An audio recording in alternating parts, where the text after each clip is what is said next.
राम राम। दीपावली पूजन बहुत महत्वपूर्ण होता है धन, वैभव, लक्ष्मी पाने के लिए, घर की सुख शांति प्राप्त करने के लिए। इसका इंतजार कई बार तो लोग पूरा साल करते हैं, लेकिन क्या होता है, कई बार हमें लक्ष्मी मां की प्राप्ति उस प्रकार नहीं हो पाती जिस प्रकार होनी चाहिए। उदाहरण के तौर पर हमें हर साल एक ही जगह पर एक समान वर्षा नहीं मिलती।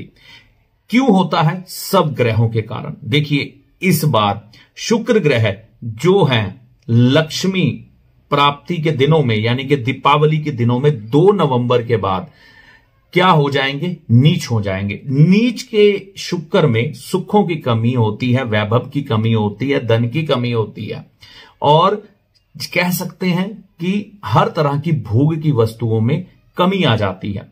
तो ये शुक्र 2 नवंबर से तकरीबन 29 नवंबर तक, दीपावली बीच में ही आ जाएगी, तो नीच रहेंगे, क्योंकि शुक्र मां लक्ष्मी के साथ देखे जाते हैं जोड़ के।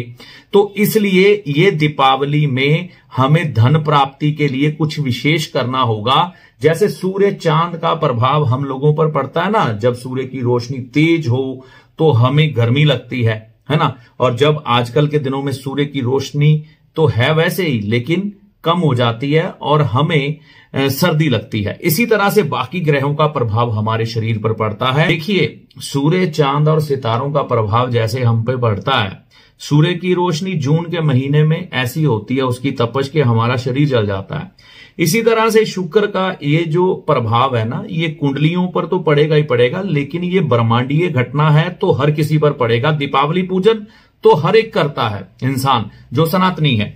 तो यहां पर हम इस घटना को, यानी कि इस दुर्घटना को सुघटना में कैसे बदलें, इस पर विचार करना है। लेकिन उससे पहले अगर इस चैनल पर आप नए हैं तो इसे सब्सक्राइब जरूर कर लें। देखिए, शुक्र नीच होने का मतलब है शुक्र का नीच राशि कन्या में प्रवेश कर जाना। कब प्रवेश कर रहे हैं? 2 नवंबर को। तो 2 नवंबर से लेकर 29 नवंबर तक शुक्र नीच रहेंगे। इसके बीच में दीपावली भी है, तो हम अपने पांव नंगे नहीं रखेंगे।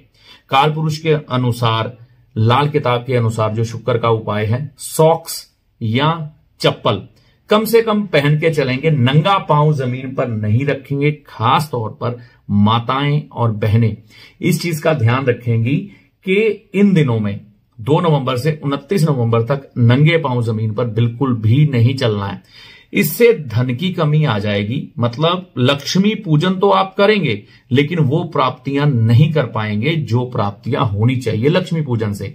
तो इस छोटी सी बात का ध्यान रख के अब सॉक्स आप काले रंग की, नीले रंग की मत लेना, बाकी सब चलेंगी, ठीक है। तो वो धारण करके ही रहें। बेड पर जाते वक्त उतार दें। अगर सॉक्स डालने में इरिटेशन है तो चप्पल पहन के रखें, अपने नंगे पांव जमीन पर ना लगाएं। सिर्फ इतनी छोटी सी बात का ध्यान रख के आप लक्ष्मी पूजन को, जो आपने करना ही है, उससे मिलने वाले फल, क्योंकि शुक्र से जुड़े हैं, उनको मजबूत और बढ़िया और बहुत बढ़िया कर सकते हैं। इस बात का ध्यान रख के बाकी लक्ष्मी से जुड़े उपाय और भी हैं, वो आपको मिलेंगे और आपकी दीपावली ऐसी शुभकारी बनाने का प्रयास करेंगे कि पूरे साल का अन्न भंडारण, धन भंडारण आपके घर में हो जाए मां लक्ष्मी की कृपा से। इस वीडियो में बताए गए उपाय का लाभ माता रानी की कृपा से होगा। जय माता दी।